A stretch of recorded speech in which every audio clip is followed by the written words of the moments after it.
Well, I'll go first. I mean, I think that as challenging as right now is, I think this is a fascinating time to be alive. I really do. Because sometimes things have to reach a critical point. You know, we may have some differences of opinion about what that critical point is right now, but sometimes things have to reach a critical point in order for a large number of people to see enough what's going on for change to happen. And so I look at, you know, I talked about education. I don't know if you're aware, but over 40% of children have been withdrawn from public school, out of the school, not schooling at home. I'm talking about we're not coming back. Now, whether or not that's a good idea from a number of different perspectives depends on a lot of things. But I'll tell you what, if the schools get empty enough, you know what's going to happen? Schools, education will change because it will have to get the kids back. And isn't that a nice thing where parents are being asked, Julieanna, you mentioned about your kids, what do we have to do at this school in order for you to bring your children back? That's never been asked before. It's here's education, take it or leave it. We're going to do what we want. Tell you something about medicine, and this is not a good thing, but maybe it is. 25% of all healthcare workers in the United States right now are unemployed because this whole COVID thing blew up the system. All right. And so that's a bad thing from a certain standpoint. But what happened is people got out of the habit for several months of hanging out with doctors with incessant testing and drugging and all the stuff that goes on that we know is not a good idea. Well, there are a lot of essays being written on Medscape and that sort of thing saying, what do we have to do to get the patients to come back? I don't know. Maybe we have to do something different than happened before, right? Wouldn't that be great? And so, and I look at the media that's suppressing information in the whole 9 yards, the ratings are lower than they've ever been before. And what I think is one of the most hopeful things I ever heard, the Academy Awards went from 45 million viewers in 2014 to 8.5 million last Monday. Nobody cares. All these people are irrelevant right now. Isn't that great? So my whole point here is I think we live in a very interesting time where we're going to see some of the biggest shifts in our lives. And I'm excited to be part of it and on the positive end of it, rather than the people who are saying, oh my gosh, my world is falling apart. We can be the people who lead everybody out of this. And I think that's going to be fun to do.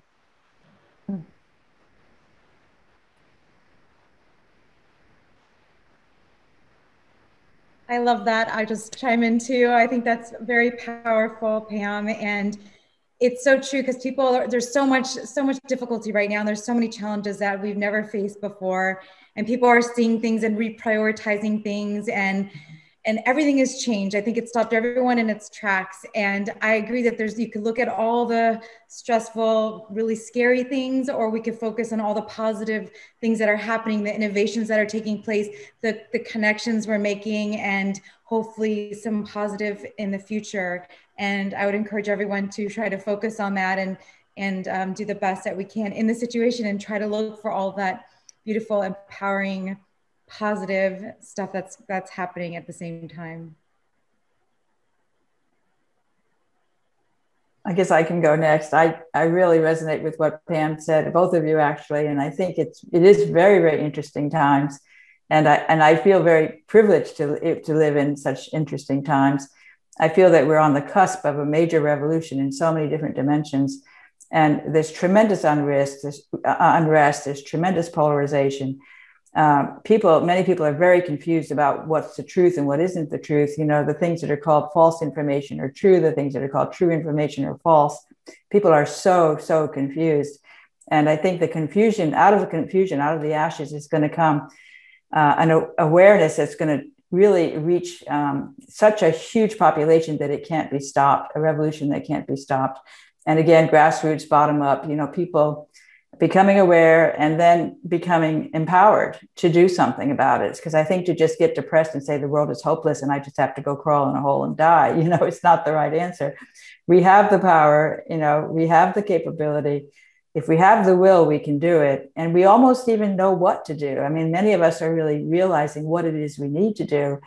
And to just say, you know, we can do it and take it on and be excited about the future that's coming, despite all the negativity that's happening right now with the tremendous government control and the censorship.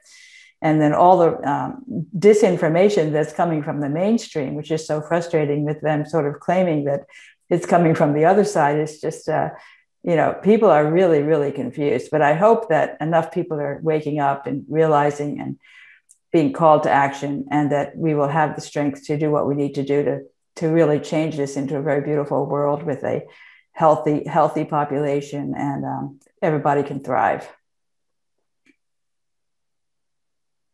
I'll go next. I'll just echo what everyone has said. All these amazing women that we're kind of at a crossroads. This thing could go either way, really. We could go down a very dark, scary path, and we could also create a beautiful, amazing world. And I think that, like what has been said, that's going to be determined pretty quickly, possibly within our lifetime or our children's lifetime. And so really it's about our survival on this planet. And I know some people, especially in the animal community, will say, well, the humans deserve it. Just, let them kill themselves off. But we're taking the rest of the planet with us. We're taking all of life, the beautiful, diverse, incredible life on this planet, the animals and plant life with us. No, let's not do that. Let's find a way to survive and thrive, humans, animals, the planet, in harmony together. And I think we all have wonderful ideas about that. One thing that I will just reiterate once again, because it is my life's purpose, is to speak for these animals and just remind everyone to think about them, think about the animals that are on this planet, not only the farmed animals, but every animal on this planet, that the other than human animals that are so affected by everything we do, everything we buy, everything that is going on. So just making choices. I've always thought that just vegan is not really enough. We need a fundamental spiritual, if you want to call it, shift in our consciousness and our psyche to a more compassionate, loving, connected world, and just doing whatever you can find in your heart to do that helps us to bring about that incredible world that we all want to see. So let's steer this ship and take it to the place of a loving, beautiful future, and try to avoid calamity by all working together and doing all that we can do to be compassionate, loving, wonderful vegans. So thank you. I'll continue along that same vein, Hope. I think what is needed is, I think we need to recognize that our choices matter. Our choices matter for our own health and for the health of our families and all of the people that we associate with. They matter for the animals. They matter for the future of this planet. They matter for people. I work with the Marshallese people and have for many years, who have the highest rates of diabetes on the planet. They were used as atomic bomb testing grounds. But they will probably be the first to go because of global warming. Their islands will be wiped out. It's this, they have this kind of triple threat, if you will. And our choices matter to the Marshallese people. They, when we choose, to eat the way that we're eating, it means a quicker demise for that population.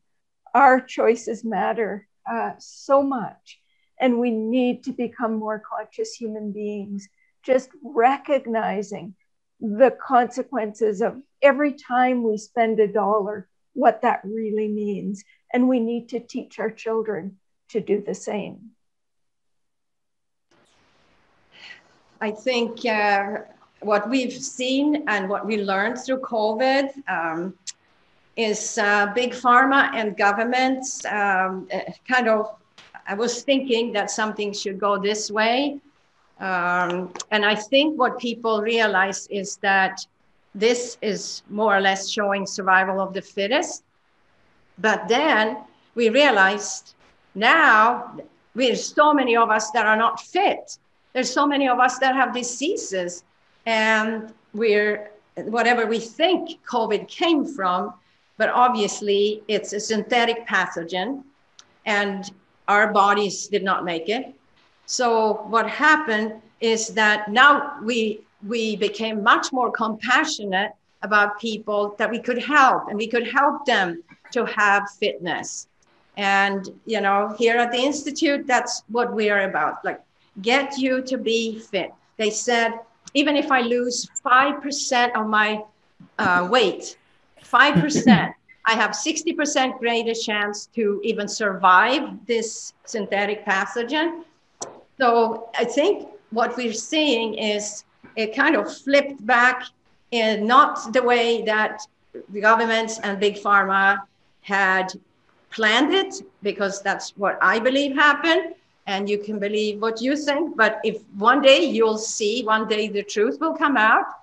And we need to be compassionate about every person on this earth. And when people say, you know, we're too many people, no, we have plenty of room on this earth if we go plant-based. It's plant-based that's going to do it. That's going to, organic, of course, is the biggest thing, because as long as I spray, I say to our guests here when they come with a beautiful plate full of sprouts and vegetables, hey, no, before you eat it, I want to spray some Roundup on it. And they're like, no, wait. Well, that's exactly what you get if you don't go organic. So I think that we need to be compassionate. We need to help our sisters and brothers to get to fitness any which way we can. First of all, be the example.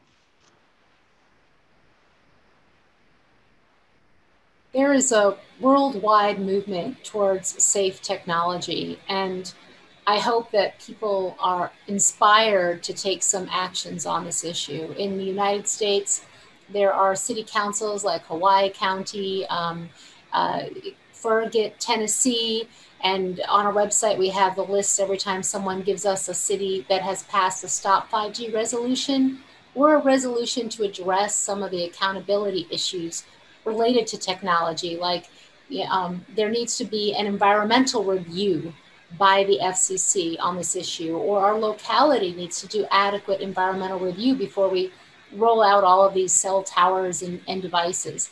And in other countries, in Italy, there are 600 cities and municipalities that have passed 5G resolutions. There was recently actually a hunger strike going on there. I think it's still going on, although they're rotating now, because the country is looking at changing their more protective than the United States limits related to cell tower radiation. And people are becoming more aware of the issue of wireless. There are many, like France, Israel, Cyprus, have banned Wi-Fi in different settings, different school settings. And so things are happening when we speak up. And I hope that people will speak up and start talking about this and just be thankful. And I'm just so thankful to be on this panel with all of you. So thank you.